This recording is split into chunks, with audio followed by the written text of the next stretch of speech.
Entonces está ya el argumento, está en esencia todo dicho en la sección A, en la página 63-64. Ese es el argumento, ¿no? Ahora, lo que Hegel hace es un despliegue de ese argumento, ¿no es cierto?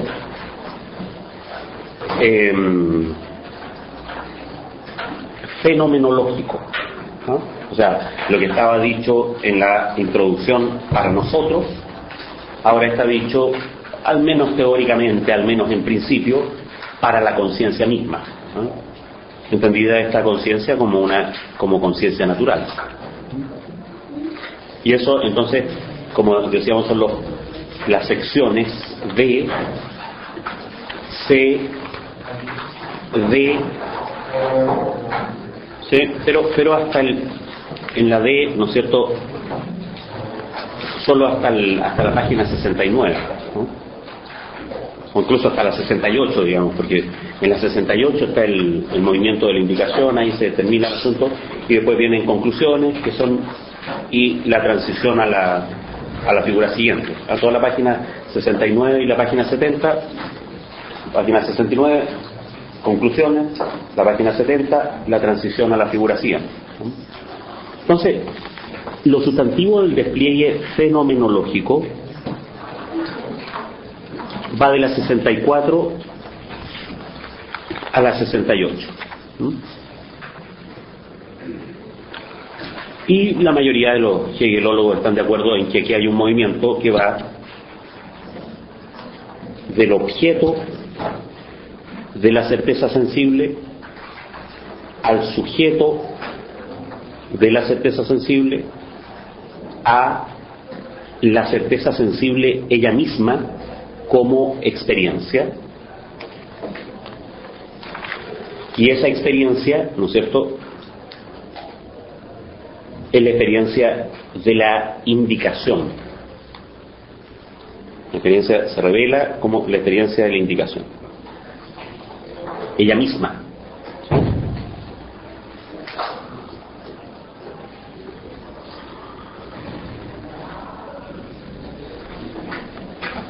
Los corchetes, en la página 64, el objeto de esta certeza, en la 66, el sujeto, y en la 67, la experiencia, están en el índice del libro, no en el cuerpo del texto, ¿sí? Pero son de Hegel, no son del editor. O sea, el mismo Hegel hizo esa diferencia, ¿sí? Ahora,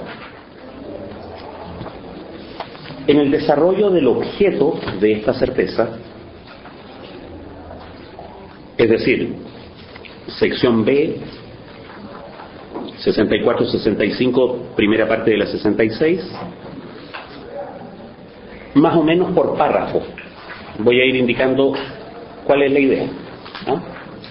Después voy a leer algunos nomás, porque los desarrollos fenomenológicos los vamos a leer más en general, ¿no? En general por los puntos aparte, ¿eh? Que hay en cada punto aparte, ¿no?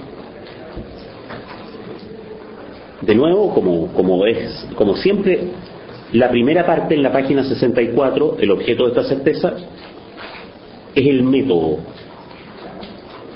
y la introducción a la parte del objeto.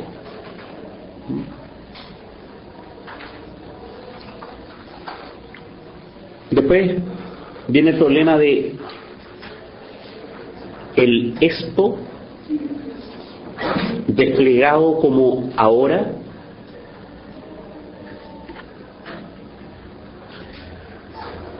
Después en la página 65, en la mitad, el aquí, el esto desplegado como aquí,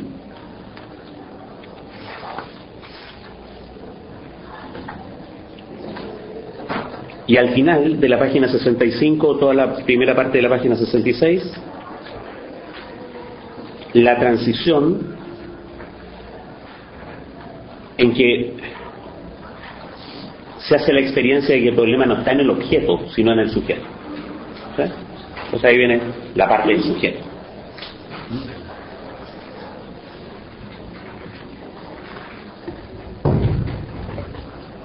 Ahí viene la parte del sujeto.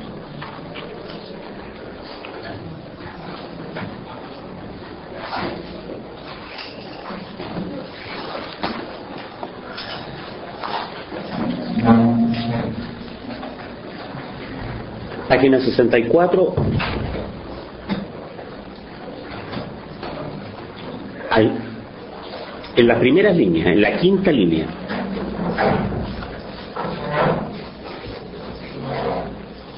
y si nosotros reflexionamos acerca de esta diferencia, vemos que ni el uno ni lo otro son la certeza sensible, sino como algo inmediato. Es decir, la certeza sensible solamente como algo inmediato, sino al mismo tiempo como algo mediado.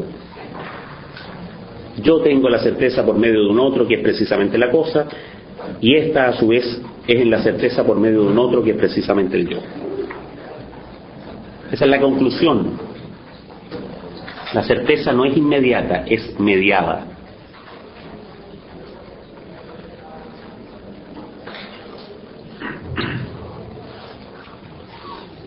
¿Sí? Hay una esencia de lo que es la certeza sensible, y habría lo que la certeza sensible cree ser para ella misma.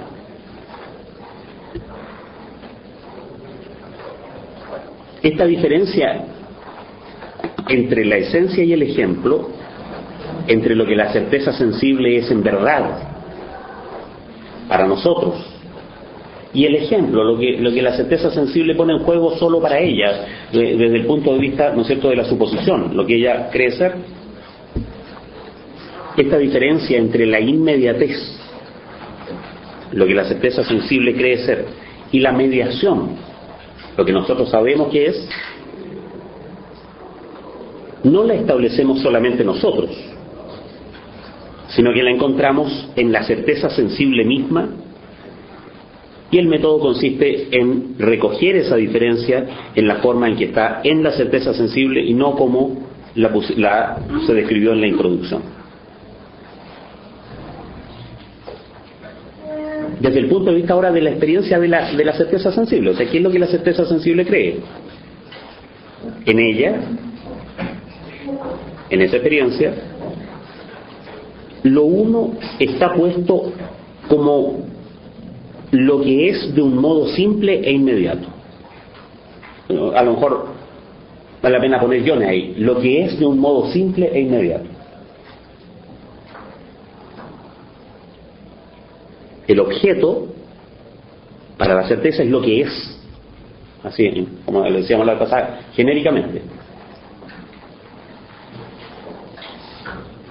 Y la certeza sensible cree, no es que crea desde un punto de vista psicológico, ¿eh? O sea, no, opera como si, ¿eh? La certeza sensible opera como si ese fuese simple e inmediato.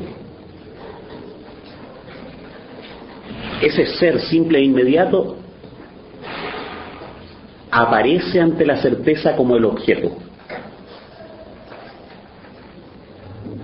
Ahora cambiamos el punto de vista, no es que nosotros veamos que la certeza tiene un objeto, no, ella misma cree tener un objeto. Insisto, no cree en sentido psicológico, no, la certeza sensible es un operar para el cual el objeto es un ser simple e inmediato. Entonces, detengámonos ahí.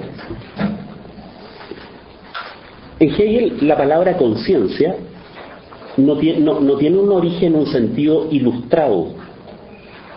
La palabra conciencia no es equivalente a un sistema de representaciones, a un conjunto de ideas, a un intelecto.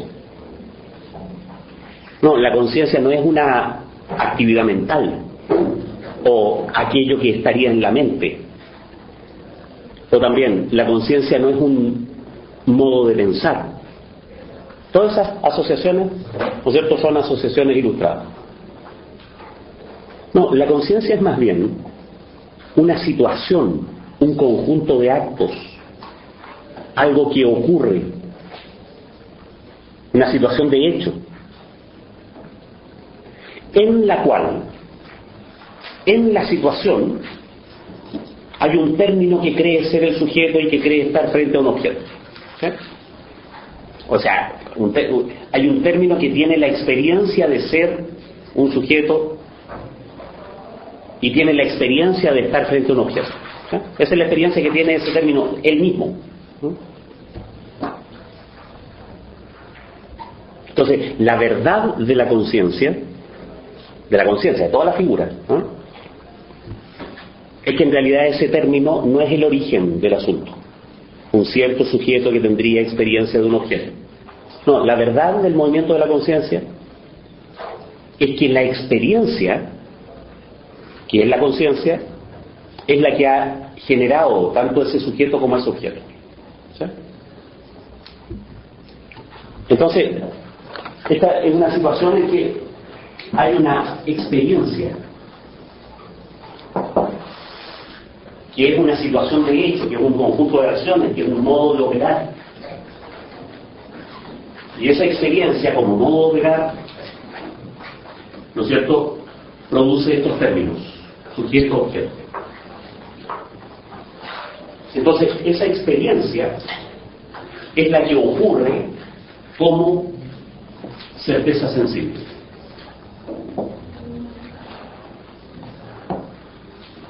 Esa experiencia es la que ocurre luego como percepción. Esa experiencia es la que ocurre como entendimiento. ¿Sí? Pero todo está mirado desde esa experiencia, que insisto, es una situación, un conjunto de actos, no es una actividad mental, eso es lo más importante. ¿Sí?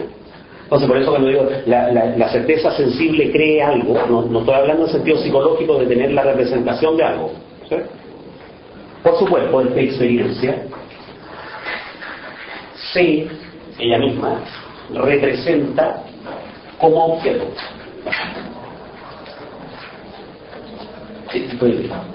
Es bien ciútico lo que estoy diciendo.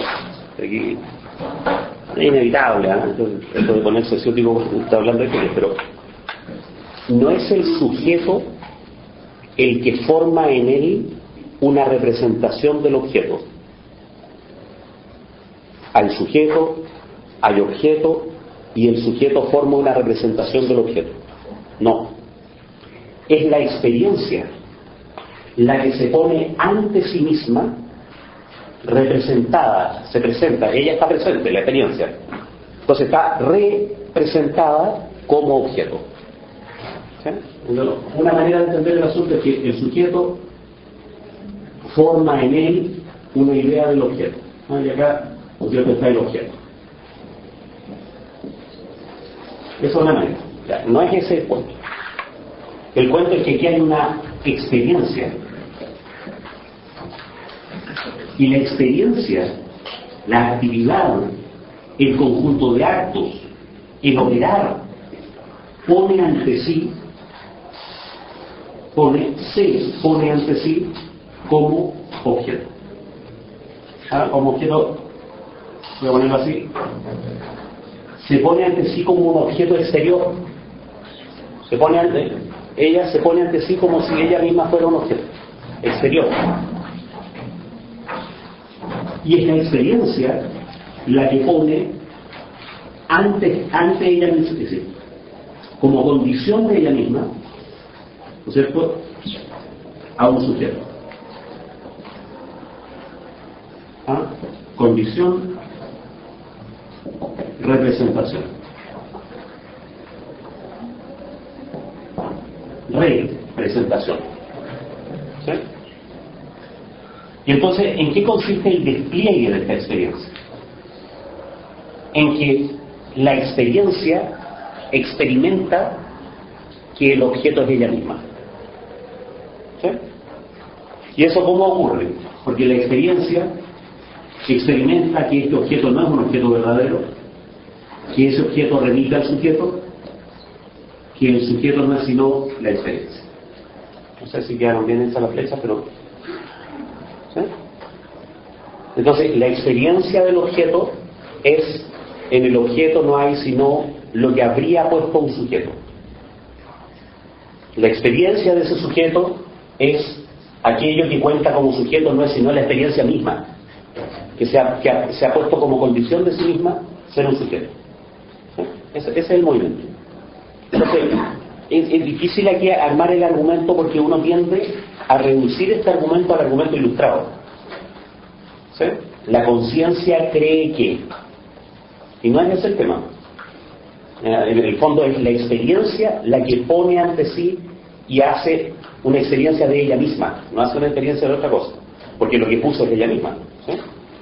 Entonces, digo eso porque después, a la larga, dentro de unos 5 o 6 años, vamos a leer una cuestión donde Hegel dice, en el saber absoluto, dice, y en buenas cuentas la certeza sensible es la autoconciencia de manera inmediata.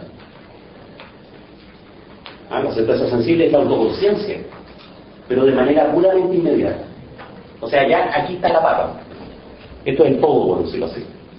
Lo que pasa es que está el todo solamente de manera inmediata, de la manera más simple posible, como el cómo está. La experiencia cómo está. Está como simple ser inmediato. ¿Sí? Está como ser. Pero las cualificaciones de la palabra ser son simple, no diferenciado, sin determinaciones, inmediato, accesible, ¿no es cierto? Sin mediación, por decirlo así. ¿Sí? Entonces, la experiencia de la certeza sensible es que habría un saber inmediato. Eso es, ¿sí?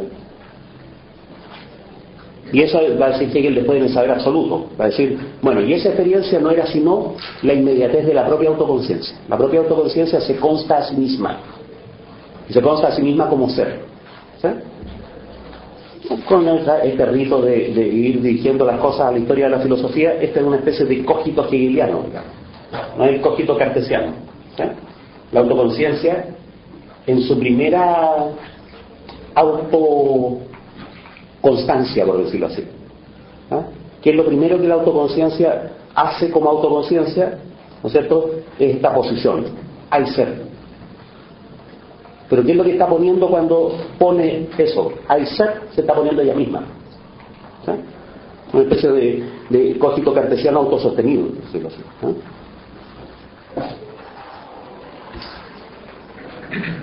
Ahora, en ella, lo uno está puesto como lo que es,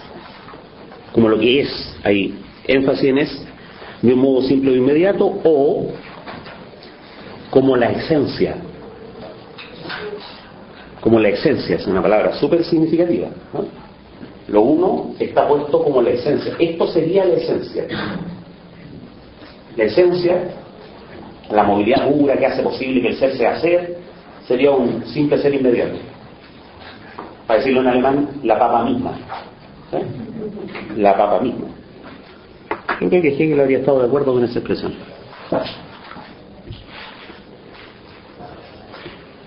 Y eso sería el objeto. ¿Sí? Ojo, porque es la esencia, pero no es el asunto. No es el asunto. Después va a aparecer el... ¿Cómo se escribe Sache? Sache, ¿no es cierto? ¿Mayúscula o minúscula? Mayúscula, está Sache. ¿Así? Ya. La cosa, la castellano, cosa misma. En alemán, Ding es cosa. Cosa, ¿sí? Pero esta es la cosa misma, el asunto. ¿Ah? ¿Cómo están las cosas? Eso, ¿no? ¿Cómo andan las cosas por allá? Mira, las mesas están bien, las sillas, los lápices. No, lo que quiero saber es cómo anda el asunto. Ya. Noten que esta es la esencia, como simple ser inmediato, pero no es el asunto. No, para que haya asunto, la experiencia tiene que poner como objeto algún tipo de realidad espiritual, por decirlo así, ¿no? En que impere la negatividad y todas esas cosas. Ahora no, es mucho más simple, ¿no? No aparece ni siquiera el asunto.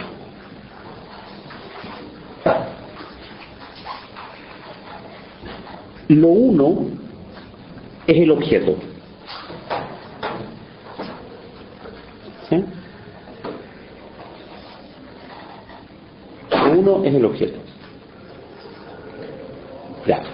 En cambio, lo otro, ¿sí?, está como lo no esencial, como lo mediado, que es allí, pero no en sí, sino por medio de un otro. Ese, ¿no es cierto?, el que es por medio de un otro sería el yo. ¿Sí?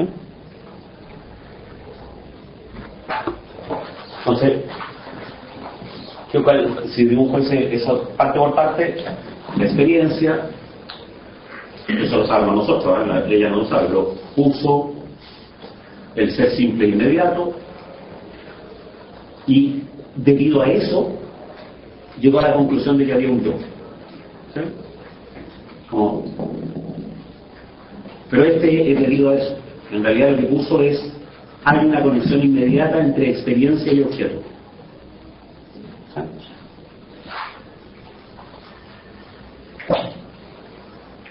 Este yo sería un saber que solo sabe el objeto porque él es, porque él, el objeto, es,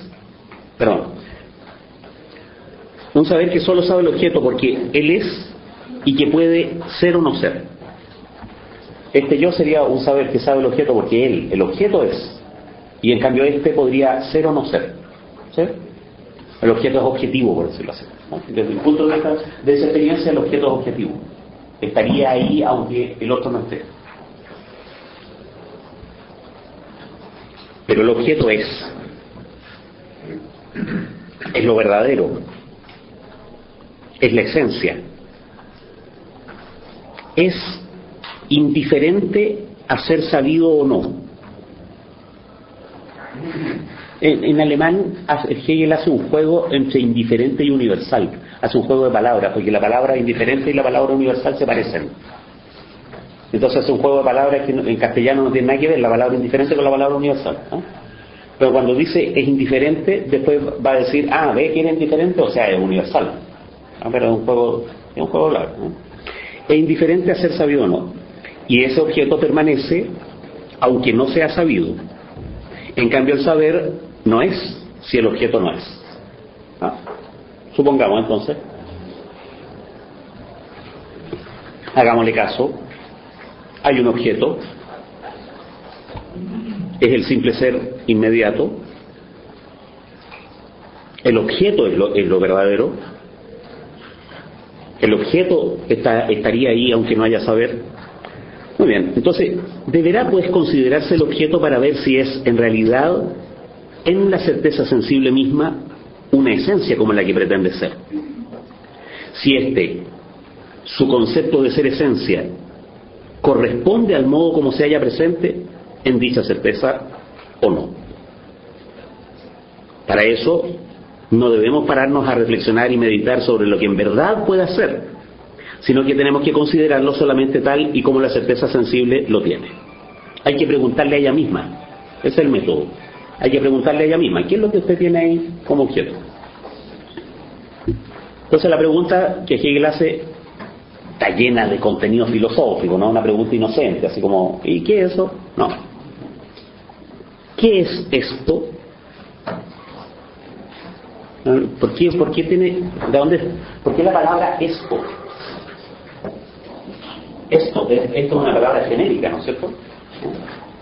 Porque no puede ser un lápiz, ¿no? No puede ser el continente africano, no puede ser una galaxia. Tiene que ser el simple ser inmediato. ¿Y qué se puede decir del simple ser inmediato? Acuérdense que, lo vimos la vez pasada, en el simple ser inmediato convergen dos cuestiones que parecen ser muy distintas. La totalidad del simple ser inmediato y lo singular. Porque como la totalidad es indeterminada, vale para la experiencia particular, ¿no es cierto? Vale como si fuera un singular, un singular monstruoso. Y entonces de ese singular monstruoso yo no puedo preguntar, oiga, ¿qué es esa muralla? No estamos ante lo inmediato. ¿De dónde sacó que era una muralla? ¿No? ¿Qué es eso verde? No estamos ante lo inmediato. ¿Cuándo estamos ante lo inmediato? Cuando preguntamos ¿qué es esto? No cabe decir ninguna otra cosa que esto. Si uno hiciera cualquier cualificación de color, de volumen, de clase, de género, ya no sería inmediato. ¿Sí? Y entonces, la posición inicial, ¿sabe qué? Tengo aquí la experiencia del simple ser inmediato, de suyo indetermina a este objeto. ¿Sí? Ese objeto no puede ser sino un esto. No sé si se entiende el argumento, ¿no? Y de ese esto, ¿qué se puede decir entonces? ¿No? Bueno, lo que se puede decir es el aquí y el ahora, ¿no? Hegel toma al esto en la doble figura de su ser como el aquí, como el ahora y el aquí. ¿Sí? ¿Por qué el ahora y el aquí? Porque esto hay que remitirlo, ¿no es cierto?, a pesar del... ¿Cómo se llama el otro traductor? El otro traductor, estuve leyendo ahí las notas, lo remite a Platón, ¿eh? El otro traductor al castellano del que... Pero no, la mayoría de la gente está de acuerdo en que hay que remitir esto a la crítica a la razón pura. ¿Sí? ¿Ante qué está el entendimiento? El entendimiento está en la crítica a la razón pura ante lo que se llama la variedad empírica. ¿De dónde salió la variedad empírica? La variedad empírica salió del ser indeterminado, salió del simple en sí indeterminado. ¿Sí? ¿Y cómo uno logra agarrar la variedad empírica? Pues la variedad empírica no es un lápiz, ¿no? Todavía no existe el objeto. Bueno, uno logra agarrar la variedad empírica, agarrar con el entendimiento, hacer la experiencia de que hay un algo. Eso es el agarrar, ¿sí? Hacer la experiencia de que hay un algo solo es posible en un determinado lugar, ¿sí? Entonces Hegel pone ese lugar, el mismo que puso Kant, ¿sí? Si usted dice que hay una experiencia de el ser simple y inmediato, si usted dice que hay experiencia de esto, esa experiencia tiene que ser como mínimo en el espacio y en el tiempo, ¿sí? Sin embargo, como mínimo, ¿no? Si no es pensable la experiencia, ¿no? Hay una condición ahí básica. Antes de ser experiencia de un objeto determinado, es la experiencia de el lugar donde los objetos determinados pueden ser. ¿Sí? Sin embargo, esta experiencia dice ser simple e inmediata. Y entonces no puede ser una experiencia de el tiempo. No puede ser una experiencia de el espacio. No. Como experiencia simple e inmediata, solo puede ser una experiencia del ahora y el aquí. La pregunta sería, oiga, ahí está el esto, que usted dice que es el ser. ¿Qué me puede decir del esto? Ese esto es al mismo tiempo el singular absoluto y todo el ser, ¿no? Entonces, ¿qué me puede decir del esto? Que no sea una determinación, ¿no? Porque si es una determinación, entonces ya no estamos ante el inmediato, ¿no es cierto?, simple. ¿Sí? Bueno, lo que le puedo decir es que es ahora. Es. En una hora. Lo que le puedo decir es que es aquí. Tengo una experiencia singular en ese caso, en ese sentido. Singular porque es la experiencia de todo el ser bajo la figura de un singular absoluto, justo aquí y ahora. Lo importante es notar que no puede ser de otra manera, o sea, por las condiciones que está planteado, ¿no? Si es, esta es la condición, si es el simple ser inmediato, entonces usted no puede decir, ¿no es cierto?, llegué a esta experiencia después de venir caminando por la calle Irarrázaval. No puede decir eso. Usted tiene que decirme lo más elemental de lo elemental. ¿sí?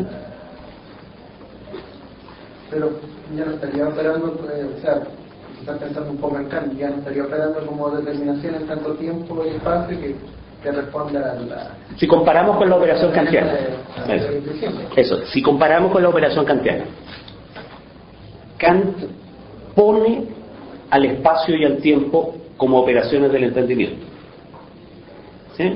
Y llega y pone todo el espacio y todo el tiempo. En cambio Hegel dice, no, pues usted no puede, para partir, poner todo el espacio y todo el tiempo. No, para partir usted tiene que poner la singularidad del espacio y la singularidad del tiempo y llegar a la conclusión de que en realidad la singularidad del espacio y la singularidad del tiempo no es pensable, que lo único que es pensable es el espacio y el tiempo, como conjunto, ¿sí? Pero entonces, fíjense que la operación de Hegel es concebir la universalidad del espacio y del tiempo. En cambio, Kant habría simplemente puesto como condición del entendimiento algo, ¿sí?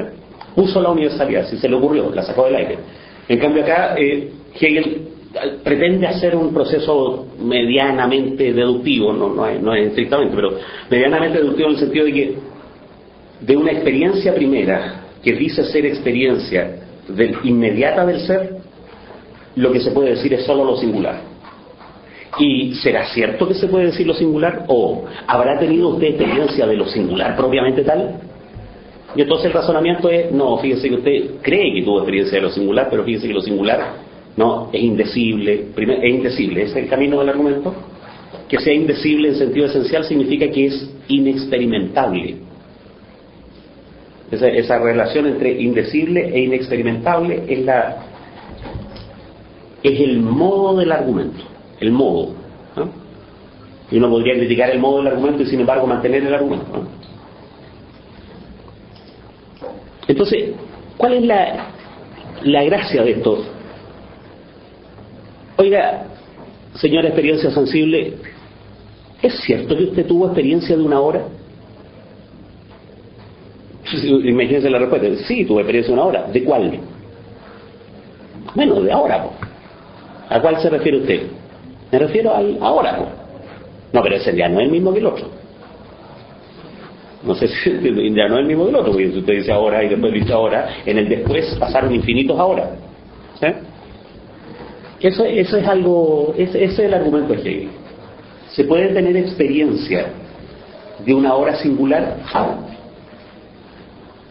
Propiamente, lo que se llama experiencia no se puede tener.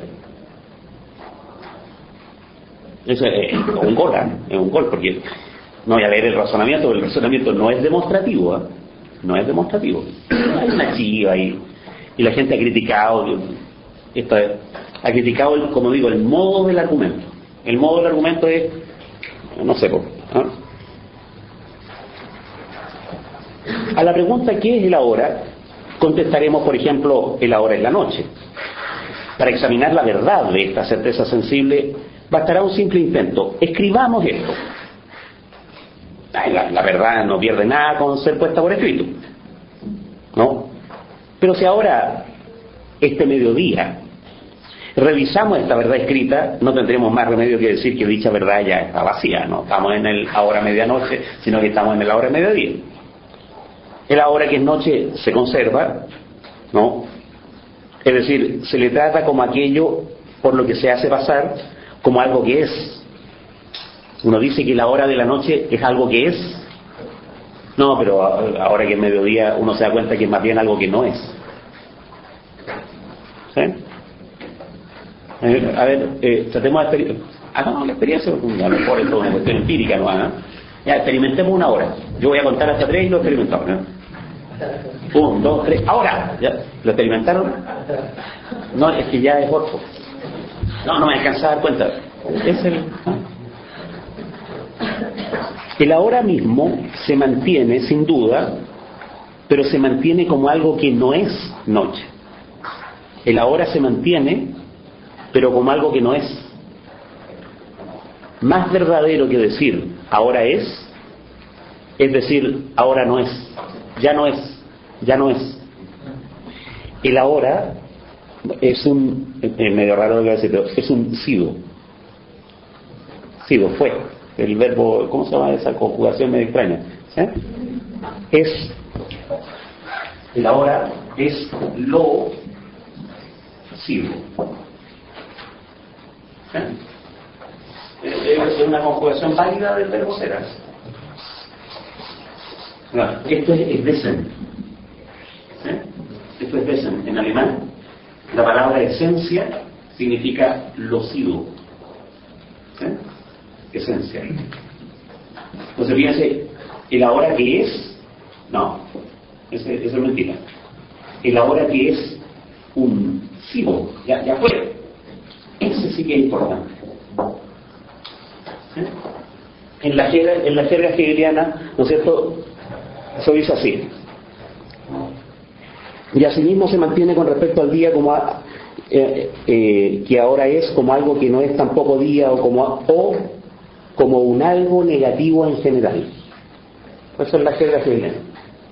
Esto es un algo, lo importante es que es esto, negativo, pero solo en general.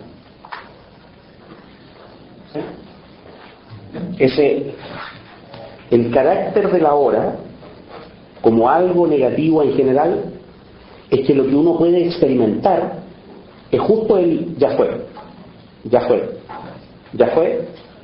y ese, me voy a referir al que fuera, ese que fue, es sido, ya fue, ¿sí? Este, ¿no?, es el que arma la universalidad del tiempo. Uno tiene siempre la experiencia del ya fue, no tiene la experiencia del es. ¿Sí?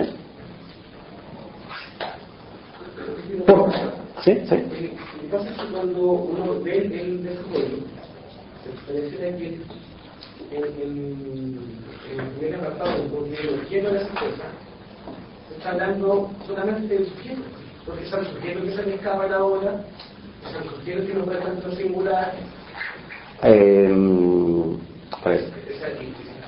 Se está hablando de la experiencia, no del sujeto. Es a la experiencia a la que se le acabó la hora, se le fue la hora, se le fue el singular del tiempo. Es a la experiencia. Eso es importante porque se está hablando de la certeza sensible.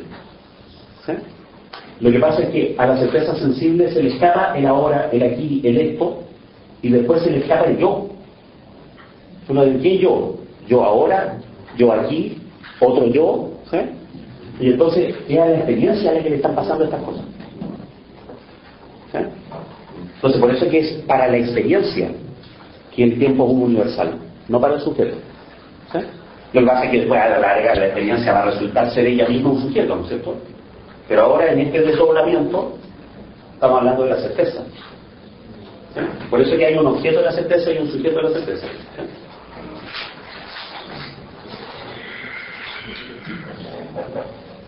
¿Por qué, por tanto, a ver, este carácter de la hora, ¿no es cierto?, que es ahora ya fue, ahora ya fue, ahora ya fue, esta hora se mantiene, esta hora que se mantiene no es algo inmediato.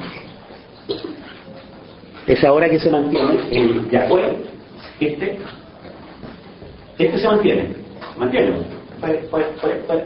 ¿sí? Este no es algo inmediato. No es algo inmediato porque para llegar a ese se pasó por eso, por un ex como evanescente, por decirlo así. ¿Sí? Se pasó y ¿sí? O esa hora que se mantiene no es algo inmediato, sino algo mediado,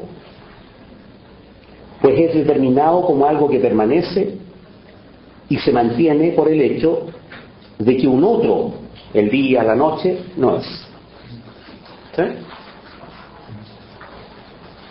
Lo que no impide que siga siendo tan simplemente como antes el ahora, y que sea en esta simplicidad indiferente, esta simplicidad indiferente el juego de palabras, porque después la conclusión es que esta simplicidad es universal, ¿no? En esta simplicidad indiferente pasa lo que sigue sucediendo en torno a él. Me salto una línea. A este algo simple, que es por medio de la negación, lo llamamos universal. A un algo simple, que es por medio de la negación, lo llamamos universal. ¿no? Que es una concepción de universalidad, pero nada que ver con la idea ilustrada de universalidad. La idea ilustrada de universalidad es una especie de colección completa. ¿Sí? El universal es la colección completa de algo. En cambio aquí se llama universal un algo simple. ¿Por qué es universal? Porque dentro de él no hay determinaciones, por eso es simple. Pero un algo simple que es por medio de la negación. ¿Ah? Eso vamos a relacionarlo con Spinoza. Esto es algo que ocurre en una filosofía de totalidad nomás. ¿Ah? Y eso muestra que Hegel ya está suponiendo la idea de totalidad, ¿no? Cuestión importante. En un pensar de la exterioridad, en una operación del pensamiento presidida por la exterioridad, mire, el mundo es una articulación de cosas, en que cada cosa está como rodeada de vacío, por decirlo así, ¿no? En ese pensar de la exterioridad, si yo influyo algo, no necesariamente estoy influyendo a esta otra cosa. ¿Sí? Eso significa que la determinación no necesariamente implica una negación. No hay conexión entre una cosa y la otra. En cambio, en una filosofía de totalidad, al determinar algo como algo, estoy correlativamente determinando a todo el resto como no eso. ¿Sí? En ese sentido, en Spinoza, como Spinoza tiene la idea de que todo el ser está pegado, toda determinación es negación. ¿Sí? Entonces, fíjense la idea de universal que hay aquí. Algo simple que es por medio de la negación. ¿Sí? Entonces, digamos, el ser es universal porque ese algo simple es mediado, por decirlo así. ¿Sí? El más simple de los simples es por medio de la negación. ¿Sí? Entonces, ¿qué quiere decir? Que no existe el ser indeterminado. Ser indeterminado y homogéneo, sí. No, el ser tiene ya por medio de la negación, por medio de la negación, por medio de la negación, ahora, por medio de la negación, aquí, aquí, y ese es el universal. ¿Se dan cuenta? O sea, por decirlo de otra manera, es un universal dinámico. ¿Ah? A diferencia de la colección, que es el universal ilustrado, a diferencia del universal quieto, que es el universal de Spinoza, el universal hegeliano es universal por medio de la negación. ¿Sí? O sea, que no solo está instalando una filosofía de la totalidad, sino una filosofía además en la cual la totalidad es de suyos negativa. Y sin esa negación, sin ese ser por la negación, ser por la negación, ser por la negación, esta homogeneidad impensable nunca sería una hora. Esta universalidad homogénea es impensable. Y aquí yo puedo borrar todo eso y decir ya, a ver, hacer esta ficción, lo universal homogéneo. Pero es una ficción, ¿no? No habría ahora, aquí, esto, yo, sino es porque el universal desde el principio es por la negación. ¿Sí? Eso es importante porque es la lógica de la esencia. Esta idea se puede llamar universal a aquello simple que es por medio de la negación. Está instalada en el segundo libro de la lógica, de la ciencia de la lógica, ¿no? Entonces no es inocente. Además, el punto es particularmente complejo porque para entender el principio del libro hay que entender toda la obra de Hegel. Y es un contrasentido, ¿no es cierto? Es un contrasentido. O sea, esta es la primera parte del sistema, pero para entender la primera parte del sistema, la segunda página, ¿no es cierto?, uno ya tenía que haber leído la ciencia de la lógica. Es una tarea imposible. Bueno, pero se puede hacer dos veces, ¿no es cierto? Uno pega toda la repasada y después va a leer de nuevo y dice, chuta. O sea que no era casual que el tipo esté definiendo lo universal en la segunda página, porque esta es la segunda página del libro, ¿no es cierto? Después del prólogo, después de la introducción, que está definiendo lo universal en la segunda página del libro como algo que de suyo es negativo.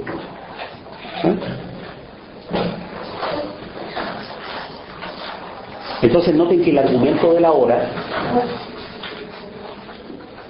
lo que está haciendo es concebir la universalidad del tiempo. En cambio de la universalidad del tiempo se sigue que hay momentos, los ahora. Y Hegel del carácter negativo de la hora. El ahora no es. ¿Sí? Se sigue la universalidad del tiempo. ¿Sí? Entonces esto es lo que Hegel llama concebir. ¿Sí? No poner al marco espacio-tiempo como un punto de partida, sino poner incluso el punto de partida como algo mediado, algo que necesitaba una cierta actividad para constituirse. Y esa actividad con que se constituye la universalidad del espacio y del tiempo es la autoconciencia. Esta experiencia es ya la autoconciencia. ¿Sí? Por decirlo de otra manera, en la estética trascendental de Kant, la universalidad del espacio y del tiempo, a pesar de que son funciones, es una universalidad quieta. ¿Sí? No hay una actividad que constituya esa actividad. No, es una actividad que constituye otra cosa. ¿Sí?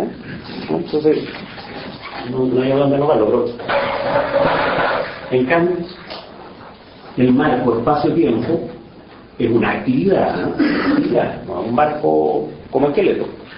Todas las categorías kantianas son funcionamientos de algo, ¿sí? Pero es una actividad que constituye, ¿no es cierto? Bueno, constituye a las categorías, a los objetos, constituye todo lo demás. ¿Sí? Entonces, la pregunta, el asunto en Hegel es que esta actividad del espacio y del tiempo está a su vez constituida por una actividad, por la actividad de lo negativo. La actividad de lo negativo es lo que le da a esto su universalidad. ¿Sí? Entonces lo negativo está puesto como punto de partida, por decirlo así. ¿Sí? La experiencia es de suyo negativa. ¿No? Digo eso para que no vayan a creer que el argumento de Hegel, primero, que es trivial, no es, toda la metafísica metida en esa página, y segundo, que es un argumento, por decirlo así, cuantitativo. ¿No? Ahora, ve que hay esto ahora, por lo tanto hay el tiempo. ¿No? Lo crucial de este argumento de que hay ahora, es que cada ahora es experimentado como no siendo. Eso es lo crucial. ¿Sí? La experiencia de la hora es la experiencia de un ya no fue, ya no es. ¿Sí?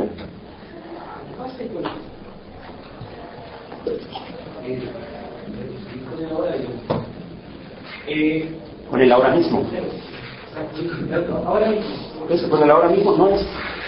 Pero piensa justamente en la hora el problema de que la hora es lo que es, pero lo que sabe es como conocido, porque ya no es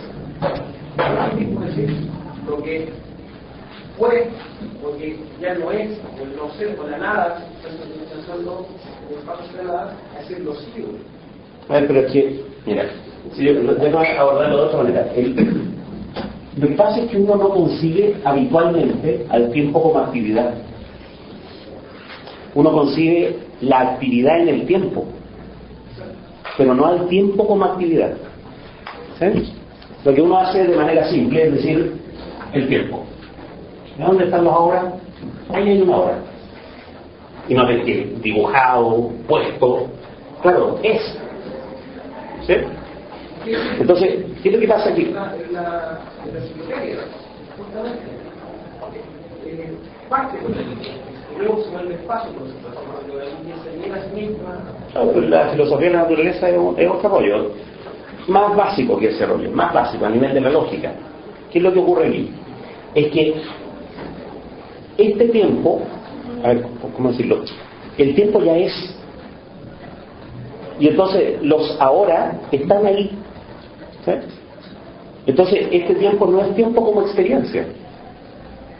En cambio, si uno se ubica en la experiencia, Después esta experiencia va a ser la experiencia de alguien. Bueno, estoy dibujando a alguien, pero aquí es la experiencia de la certeza. Estoy dibujando la certeza como si fuera un algo. Si uno se pone, ¿qué experiencia tenemos del tiempo? Que no es. No tenemos esta experiencia, tenemos esa. Y entonces, para la experiencia, el tiempo es una actividad. Es la actividad de no ser. No ser, no ser, no ser, no ser. ¿Sí? No es lo mismo que dibujar la línea del tiempo y dibujar una hora. Porque en esa línea del tiempo lo sigo también es otro punto, este es el presente y lo sigo es el pasado. Pero eso no es experiencia, es simplemente en una línea, estamos marcando puntos distintos, el del futuro, el del presente, el del pasado. No, Hegel está concibiendo aquí al tiempo como el experimentar el tiempo. Ahí, qué sé yo, los existencialistas, los románticos le pueden sacar mucho partido a eso, la angustia del tiempo, ¿no es cierto? Esto de que estamos constantemente en el no ser del tiempo, en el no ser del tiempo y nunca en el ser del tiempo, ¿sí? Que la noción de tiempo es muy importante. Eso es que ahora a la cuestión histórica está acá. Eso es, justamente. Entonces, Kant, es decir, que él no solo está haciendo una operación distinta, concebir el tiempo en vez de ponerlo inicialmente, sino que además, este tiempo, el que es categoría en Kant, es el tiempo de Newton. ¿Sí? En cambio, este otro tiempo, el que llega a ser concebido por Hegel, es el tiempo de Cristo, por decirlo así, ¿no? El tiempo de la muerte, la resurrección, el tiempo dramático, el tiempo de la tragedia. ¿Sí? Son dos tiempos distintos. Entonces, insisto, uno, Kant puso al tiempo, y dado el tiempo hay una hora, y respecto de esa hora hay algo sigo. ¿Sí? Entonces no nada. Claro, a ver, eso es súper interesante. Este sigo es. Lo que pasa es que es en otro lugar del tiempo nomás. Y en negación. O sea, si ustedes quieren, este tiempo, el tiempo de Newton, es todo el tiempo al mismo tiempo. Está ahí, está todo dibujado. ¿Sí? Y entonces lo sigo a una especie de diferencia geométrica nomás, no es una diferencia existencial. En cambio en Hegel, la universalidad del tiempo es la universalidad de esa experiencia dramática de lo sigo. ¿Sí? Pongamos en términos dramáticos, la universalidad del tiempo es la universalidad del nunca más. ¿Sí? Nunca más esto, nunca más lo otro. Nunca más voy a empezar esta clase, lo que yo siempre digo, nunca más voy a decir esta palabra. Yo después digo esta, pero son otros esta. ¿Sí? Ese nunca más dramático es el tiempo que vivimos. ¿Sí? Y entonces, la base del entendimiento, porque estamos construyendo aquí el entendimiento, ¿no es cierto? El primero, el esto, el tiempo, el espacio, qué sé yo, después la cosa, la percepción, ¿sí? Estamos construyendo el entendimiento. La base del entendimiento es dramática desde la primera página. No es que después el dramatismo quede agregado a la autoconciencia como apetencia, y ahí viene el problema. Si no fuera por la apetencia seríamos felices. No. Al principio, la certeza sensible ya es una experiencia dramática cercana más bien a lo que el romanticismo diría que a lo que diría la ilustración. ¿Sí? Cercana, digamos. No es la idea romántica rochefista. Este es un drama vacío.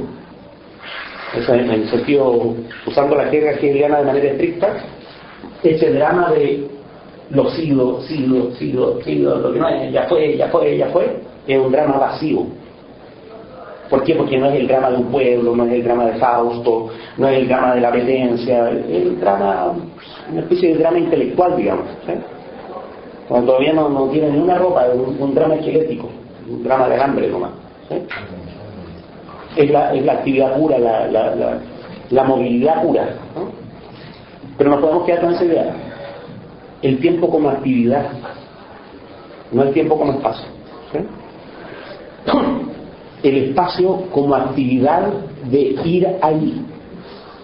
Porque después se repite la misma cuestión con el aquí, ¿no es cierto? No hay este aquí, sino que hay otro aquí, hay otro aquí. Si usted va al aquí, ya no está aquí. Entre el aquí y el allá hay dos experiencias. Y entonces también la universalidad de espacio se construye de manera negativa, como el lugar en el que ya no estoy. Ya no estoy en ese lugar, ya no estoy en ese lugar. ¿Sí? Pero ¿qué es el espacio? Es la experiencia de no estar ahí. De no estar ahí. Esa posibilidad de no estar ahí, no estar ahí, no estar ahí, no estar ahí, es la universalidad del espacio.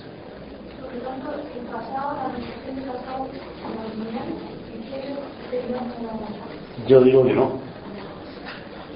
Yo digo que no, y además que conduce a toda clase de contrasentido, para no decir directamente tontera, atribuirle a Hegel el tiempo lineal. El famoso problema de la teleología. ¿En qué sentido el pensamiento hegeliano es teleológico? ¿Sí? Puesto así, la teleología significa una cosa, pero puesto así significa una cuestión que no tiene nada que ver. ¿Sí? Entonces, es una lectura externa, o sea, es entender las palabras que usa Hegel de un modo que no es el que usa Hegel. ¿Por qué? Porque son palabras del lenguaje común que se pueden interpretar con otra retórica, etcétera, ¿no?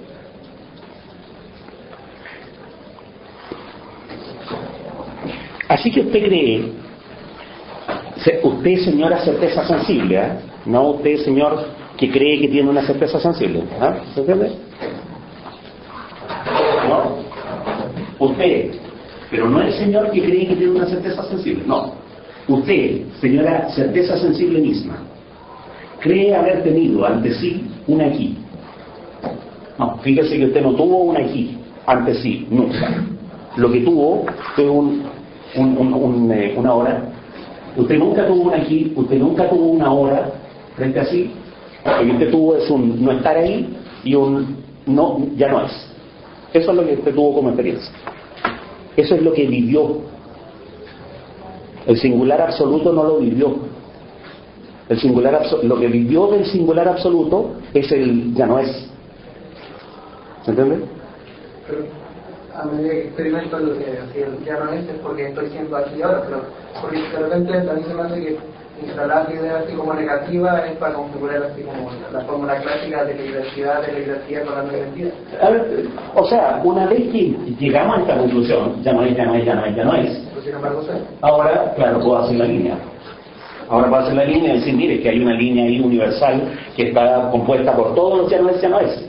Claro, pero está compuesta por unas actividades, no por unos puntos. Pero la actividad como de que ahora negado constituye sí presente. No es algo así como que es una, claro. Ahora, sino que el problema es que la constitución misma de lo que estoy siendo es como de esta dualidad que es un presente absoluto. Esta relación problemática. Claro, y uno, o sea, después que entienda que entiende que es un presente absoluto. Es un presente absoluto, no es una línea. No, o sea, el tipo está parado en el tiempo, pero el tiempo ya no es universal. No es la sucesión de muchos ya no es. No, en la actividad ya no es misma universal. Ahora, claro, eso para sujetos absolutos, ¿no? Para Dios, qué sé yo. Bueno, los sujetos finitos viven este ya no es como sucesión. ¿Se entiende? Pero los que son finitos porque se resignaron a hacerlo, hicieron una especie de dieta ontológica, ya no finitos. Los otros que han hecho como abundancia ontológica, más, no son finitos, son infinitos. Claro, pero el sujeto en tanto infinito está parado en una operación universal de ya no ser, que vivida de manera particular aparece ante ella como una sucesión. ¿Sí? En el saber absoluto, que lo dice literalmente para mi gusto, o sea, leer como Canuto, ¿no? Dice, y esto, el ser ahí del concepto en el tiempo, es lo que llamamos historia. Pero el ser ahí, puesto en el tiempo, es lo que llamamos historia. Pero el concepto como tal, no tiene eso. La historia, el espacio, el ser ahí del concepto. Cuando el concepto se pone frente a él como representado.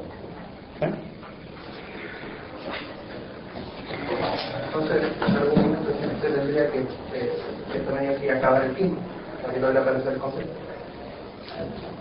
La experiencia del concepto como tal es una experiencia no atemporal en el sentido de que no haya tiempo, sino atemporal en el sentido de que no hay sucesión. Ya, pero la experiencia del ser como tal no la tiene ningún ciudadano, porque los ciudadanos son particulares. Y esto es una filosofía que está hecha para la libertad de los particulares, no está hecha para... No es una filosofía que está pensada en que Dios va a tener la experiencia universal, en que... Dios es la metáfora que hace posible que la sociedad civil se perdone nomás. Hace tiempo veíamos este mismo pasaje en el libro de un rey. Entonces, él siempre comentaba que era que él veía una especie de pretérito anticipándose. Un pretérito que se anticipa. ¿Cómo ves tú esa idea de tener el presente absoluto? A ver si puedo entender las dos. Tendría que estar aquí y le digan para que se cagara la risa, digamos, de lo que voy a decir, ¿no? Después ustedes le cuentan para que se caiga la risa en diferido, digamos, ¿no? A mí me parece un poquitín kantiana esa idea, ¿no? De esto dicho en un curso de Hegel es un defecto, en otros contextos no, ¿no? Es un poquitín kantiana, porque ese pretérito que se anticipa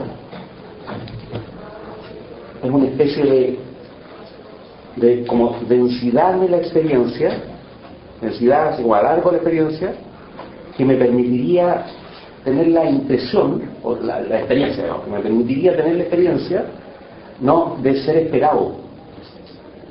¿Ah? Esa es la figura de Benjamin, ¿no es cierto?, de que el tipo está en el pasado, pero nos tiende hace un paso al futuro, ¿no es cierto?, y entonces somos esperados por nuestros antepasados. ¿Sí?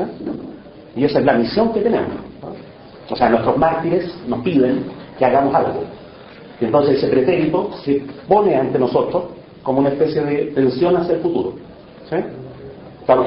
Estamos pedidos desde el futuro por algo que ocurrió en el pasado. ¿Sí?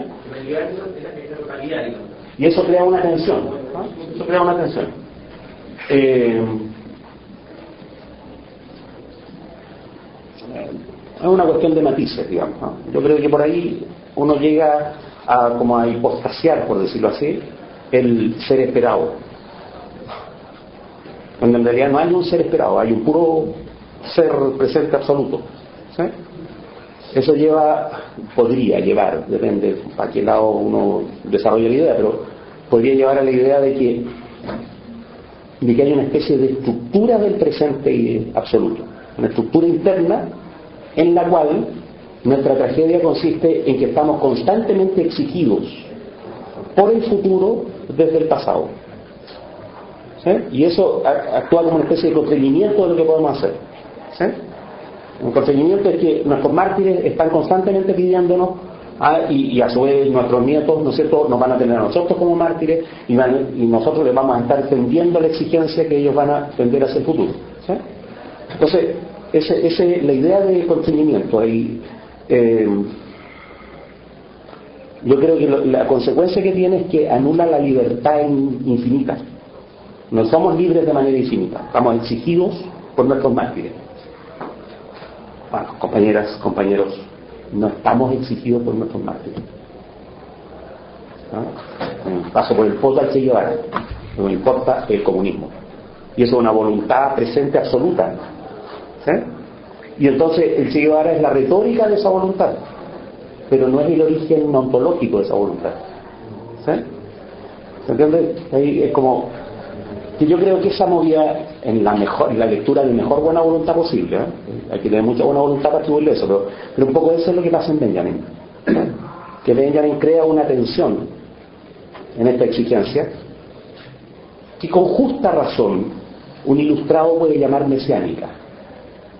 No es mesianismo en el sentido global de que hay ¿no es cierto?, una redención final, pero es mesiánica en la tensión presente por presente. ¿Sí? Y yo creo que no es necesario ese mesianismo. No es necesario globalmente, que es una cuestión totalitaria, y tampoco es necesario como impulso instalar el impulso ontológico en esa remisión. El pasado nos exige que realicemos un cierto futuro. No es necesario, ¿no? Hay algo como culpógeno en eso, es feo, es feo. Un argumento feo, ¿no? Un argumento como más transparente es: somos libres de manera absoluta. De manera absoluta, ¿sí? Y todo lo que aparece en la libertad como determinación lo hemos puesto, ¿sí? Lo hemos puesto. Nuestra libertad no está referida a ninguna condición ontológica. La condición ontológica por excelencia es que somos libres, ¿sí? Y de ahí deriva todas las demás determinaciones. ¿Por qué? Porque todas las determinaciones son puestas desde la libertad. Por ejemplo, el que nuestros antepasados nos exigen que realizamos un futuro. De las tantas cosas que uno podría decir, cuidado, ¿eh? En todo caso, me parecería difícil leer esa interpretación aquí, en la certeza sensible, ¿no? Habría que estirar bastante el asunto para llegar a esa conclusión, porque lo que Hegel está diciendo es simplemente esto, ¿no? Simplemente, ¿no? Que el tiempo se constituye, la universalidad del tiempo se constituye a través del ya fue, no como colección, sino como actividad, ¿sí?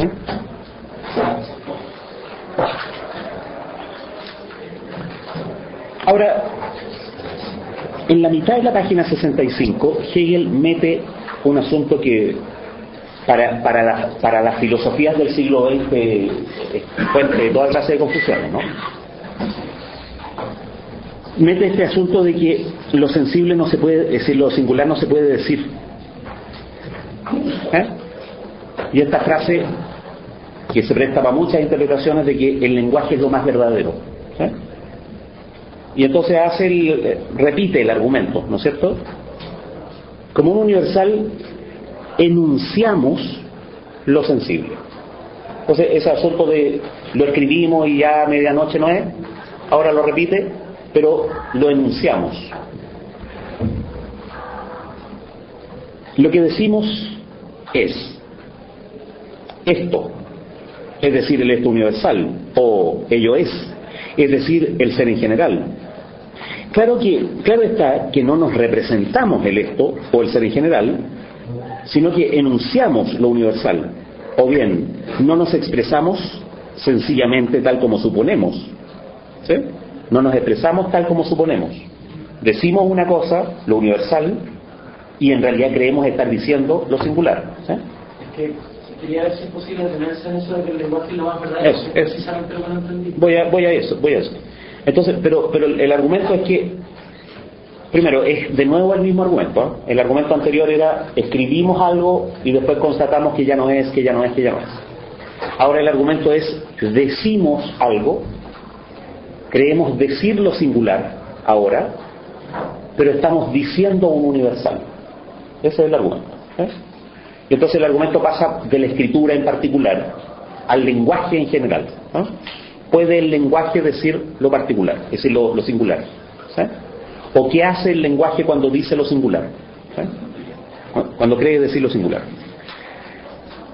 Félix Duque hace un comentario, para mi gusto, muy notable sobre esta cuestión de que el lenguaje es lo más verdadero, ¿sí? Lo que él dice es que en Hegel hay un montón de palabras que tienen que ver con verdad, ¿eh? Wahrheit, ¿no es cierto? Y todas las que derivan de Wahr, ¿eh? Que es verdad, ¿eh? En chileno sería más o menos así: lo verdadero, la verdad, lo de verdad, lo que es solo verdad, ¿no es cierto? La verdad en cuanto tal. Y Hegel usa palabras alemanas para ir cualificando eso, ¿eh? Entonces es como que la verdad tuviera un montón de grados, ¿eh? Después de establecer eso, la verdad tiene un montón de grados, un montón de modos, siempre la palabra verdad está cualificada por algo. Entonces, él comenta qué puede significar esto. El lenguaje, en qué sentido está usada la palabra verdadero aquí, ¿sí? Y entonces él traduce así: el lenguaje es lo más de verdad, lo de verdad en sentido peyorativo, ¿sí? Hagamos como que... Entonces, voy a decirlo de otra manera: la palabra verdadero no está usada en sentido fuerte, el lenguaje es lo verdadero, ¿sí? Sino que está usada en el sentido trivial de se presume del lenguaje que es lo de verdad, ¿sí? Como en el viejito Pascuero. ¿Y ese viejito Pascuero es de verdad? Sí, es de verdad, pero se presume nomás, ¿sí? Eso es importante porque a mí me parece muy entendible la conclusión que saca de eso.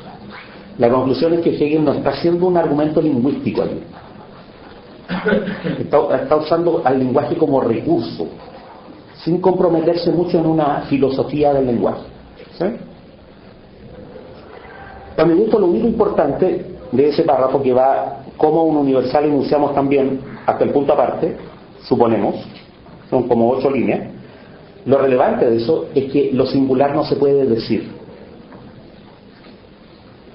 Eso, si uno lo reduce a eso, que es mucho más prudente que toda una filosofía del lenguaje, lo singular no se puede decir. Ese argumento equivale al otro, al anterior, de cuando usted escribe un singular, lo que constata es que ya no es. ¿Sí? Es que sigo sin entender en qué sentido lo utiliza como una herramienta el lenguaje. Como una excusa. Pero, ¿para qué? O sea, ¿como para paliar el lenguaje? No, una representación. para paliar lo singular. ¿Sí? Para paliar lo singular. Es decir, ¿pero qué culpa tiene el lenguaje de eso? O sea, a lo que voy es que si me dicen que lo estoy utilizando como una herramienta, a mí lo que me parecería, o sea, que gracia que lo está usando algo así como decir, la conciencia natural se expresa con el lenguaje. Claro. Por lo tanto, solamente, o sea, no nos queda más que ver lo que está diciendo la conciencia natural. Claro.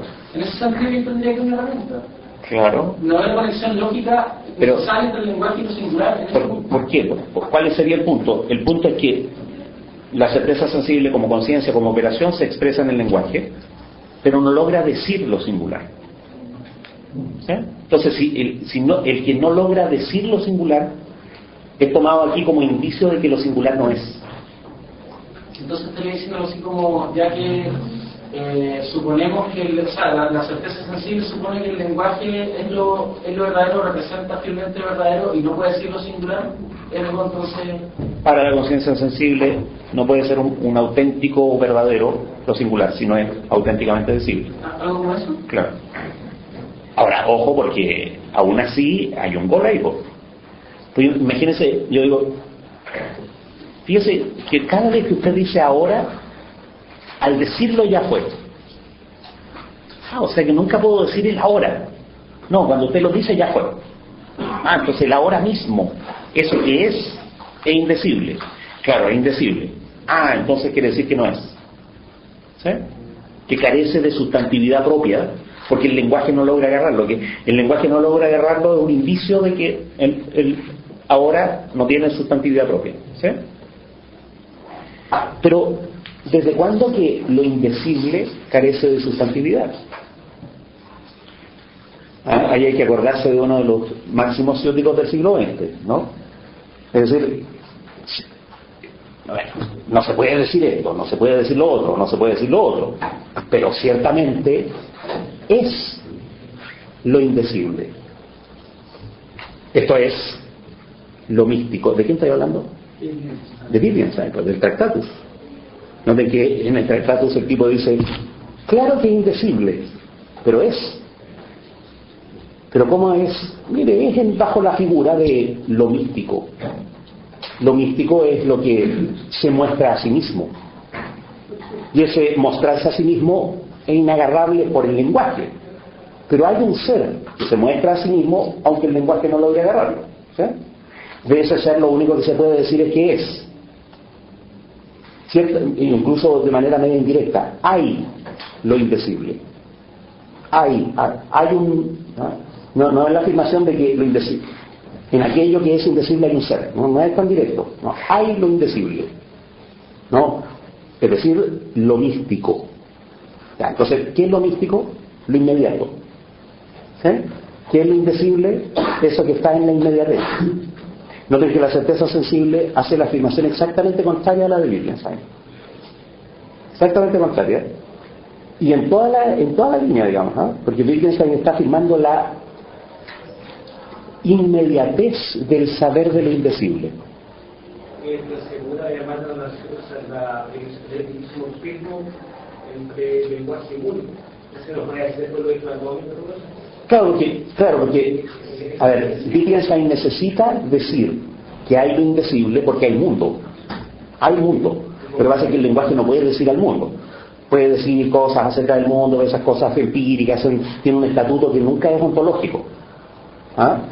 Lo que hay en las afirmaciones nunca tiene realidad ontológica. ¿Pero eso significa que no hay ser? No, ciertamente hay ser. Lo que pasa es que el ser es invisible. ¿Sí? No sé si a lo mejor es muy rápido la asociación que estoy haciendo, pero ¿cuál es el tema en Wittgenstein? Las afirmaciones empíricas no tienen un fundamento ontológico. De tal manera que nunca se puede decir de ninguna clase de afirmación, ni filosófica, ni ética, ni estética, ni científica, que tiene un correlato determinado en la realidad. ¿Sí? En ese sentido, para el primer Wittgenstein, lo que se dice es siempre una especie de mala hipótesis acerca de lo que sería. Porque en términos ontológicos, lo único que se podría afirmar es que hay lo místico. ¿Sí? Con eso Wittgenstein separa la ontología y la estética y la ética de la ciencia. Porque la ciencia se dedica a esas afirmaciones empíricas que no tienen fundamento ontológico. La ciencia se dedicaría a una especie de correlación entre unas afirmaciones empíricas y otras, sin afirmar detrás de cada afirmación empírica que hay un caballo blanco, ¿no es cierto?, que el plomo es un metal o cosas por el estilo. ¿Sí? No, el plomo es un metal respecto de otra cosa. El caballo es blanco respecto de la nieve es fría respecto del polo, qué sé yo. Son puras correlaciones, lo que hace es desontologizar la ciencia. ¿Sí? Pero en el momento preciso, cuando dice, oiga, pero quiere decir que detrás de estas correlaciones no hay nada. No, hay, pero es indecible. ¿Y cómo se enteró usted de eso? Bueno, la única manera de enterarse de eso es lo místico. En la experiencia mística, que Wittgenstein es malamente religiosa, pero no necesita hacerlo, la experiencia mística es lo que tiene la certeza sensible del simple saber inmediato. ¿Sí? La conexión inmediata entre el ser y el saber. Pero entonces, volviendo al mismo punto, pero para ver si lo digo claro, la suposición de la certeza sensible, que era lo que hablaba antes, depende del lenguaje y por la propia incapacidad del lenguaje de sostenerla. No depende del lenguaje, se expresa en el lenguaje. O sea, la suposición de la certeza sensible se expresa en el lenguaje. Se ve en la operación del lenguaje. Y por la propia incapacidad del lenguaje, entonces muere esa suposición. La incapacidad del lenguaje revela que la certeza sensible no es verdadera. Lo revela, pero no es por culpa del lenguaje. Ni en Hegel ni en Wittgenstein. En Wittgenstein no es por culpa del lenguaje que no tenemos acceso al ser. ¿Sí? No tenemos acceso al ser porque resulta que lo ontológico es lo místico nomás. Nosotros habitamos en el mundo así como concreto, cotidiano, de operaciones empíricas, ¿no es cierto?, de operaciones sensibles. ¿Sí? Es muy importante notar que ciertamente hay lo invisible, esto es lo místico, está el indeterminado kantiano. ¿Sí? Wittgenstein está haciendo la misma operación que hizo Jacobi, afirmar que el ser es accesible de manera inmediata a través de una experiencia que se puede llamar mística. En Jacobi es Dios, pero da lo mismo, es el ser, el nivel ontológico de la realidad solo es accesible a través de una experiencia mística. ¿Sí? Y entonces lo que Hegel está diciendo, no, primero no hay experiencia mística. El nivel ontológico de la realidad es esa experiencia que usted tiene. Esta experiencia ya es el nivel ontológico. Detrás de esta experiencia no hay otra cosa que sea el ser. Esta experiencia va a resultar ser el nivel ontológico. ¿Sí? Lo ontológico es la experiencia, no aquello sobre lo cual parece ocurrir la experiencia. O sea, lo ontológico no es el objeto. ¿Sabes? Lo ontológico es la experiencia misma. El último tipo de experiencia es también esta ser los siglos. Claro, lo ontológico es la negatividad que se está moviendo ahí en esa experiencia. No es eternamente. ¿No? Pero es súper significativo esto de Wittgenstein, porque mi opinión es que Guillermo de Ockham había llegado a la misma conclusión. ¿No? Mi opinión es que uno, estirando, podría llegar a la misma conclusión en Hume. Es una especie de tope de la racionalidad moderna llegar a esa conclusión, de que sobre el ser solo se puede decir un indeterminado, que es, y respecto del ser solo se puede tener una experiencia mística, es decir, inmediata. ¿Sí? Que el ser como tal es inaccesible, salvo en la experiencia inmediata. ¿Sí? Y que esa experiencia inmediata, voy a decirlo de acuerdo con otro científico, es un habitar. Estamos de hecho ahí. ¿Sí? Y ese habitar es determinado, pero determinado por encima nomás. El nivel ontológico es un indeterminado. ¿Sí? Entonces noten que hay una especie de recurrencia, así como en Occam, en Hume, en Kant, en Wittgenstein, se podrían detallar un montón de otros. La experiencia que se puede tener del ser como tal solo puede ser la experiencia inmediata y solo bajo la figura de que el ser como tal no tiene determinación. ¿Sí? Ya, eso es lo que Hegel está negando aquí. Eso es importante darse cuenta del contraste para darse cuenta de cómo la ontología de Hegel es como un paso al lado respecto de toda la ontología moderna. ¿Sí? La ontología moderna como que llega al mismo punto cada cierto rato, por decirlo así. ¿No? La ontología moderna es una ontología en la cual la experiencia es experiencia de algo. Y ese sería el ser. En cambio, la ontología de Hegel es una ontología en la cual la experiencia solo es experiencia de sí, de lo que ella misma ha puesto. La ontología moderna es una experiencia, es una ontología en la cual el ser, es el nivel ontológico. Y ese ser soporta el hecho de que alguien lo experimenta. ¿Sí? En cambio, la ontología hegeliana es una ontología en la cual la experiencia misma es lo ontológico. Es decir, la experiencia se soporta a sí misma, es autosostenida. No es experiencia de algo, es experiencia de lo que ella misma pone. ¿Sí? En ese sentido, parece que Hegel está dejando como un poco de lado el hecho de incluir una esencia de mismo, porque al momento de incluirlo. Incluir. El hecho de que la instrucción implicaría como negar esa negación del tiempo y estuviera ver como que hay un momento en eso sería una instrucción. Me interesa la noción de intuición porque hay varios saberes inmediatos. ¿Ah? La intuición racional, la comunión mística, la revelación con mejor concepto, claro, que te veo, revelación, la empatía, son formas de saber inmediato. ¿Sí? Entonces lo que Hegel está diciendo es que esto no es posible. Y en esa forma de saber inmediato no se experimenta algo, sino que se experimenta la experiencia misma. ¿Sí? Esas formas de saber inmediato son la actividad de la experiencia misma, no el hecho de que la experiencia experimente otra cosa. ¿Sí? Entonces no es que no haya saber inmediato, lo que pasa es que el saber inmediato es saber de sí. ¿Sí? Lo que no hay es saber inmediato de otra cosa. ¿Sí? Ya.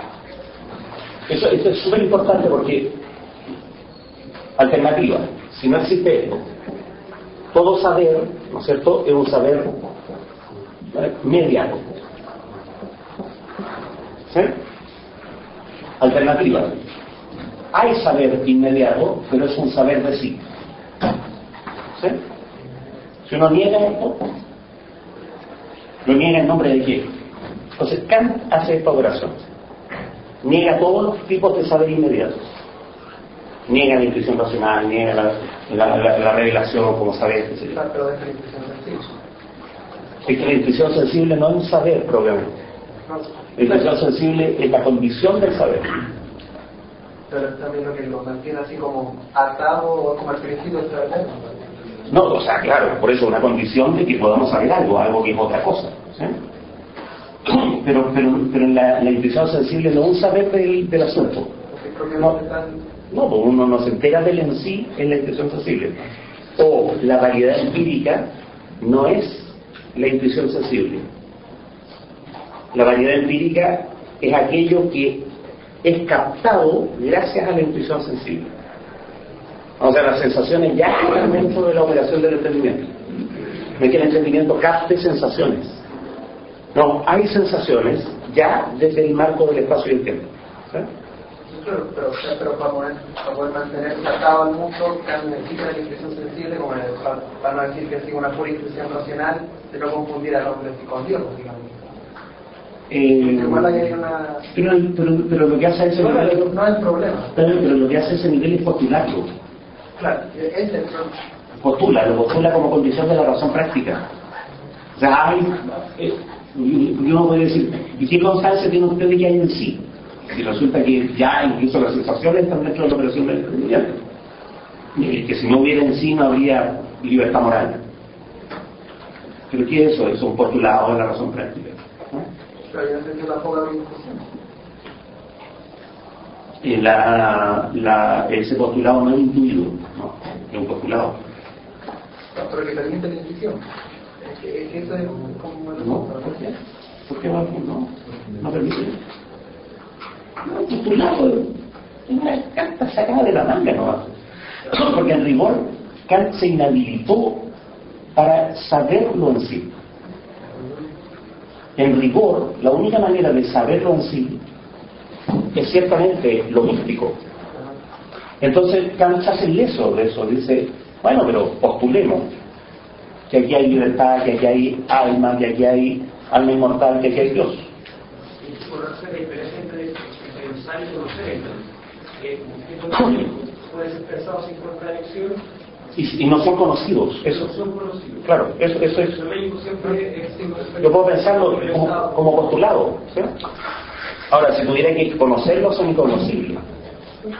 Ahora, en cambio, ¿qué es lo que hizo Hegel? Lo que hizo Hegel y Fichte, que sé yo, es decir, no, pues esta relación exterior se anula. Esa relación exterior se anula. Entonces, hay saber inmediato, pero el saber inmediato es saber de lo que la misma experiencia toma. Entonces, el saber inmediato es mediado.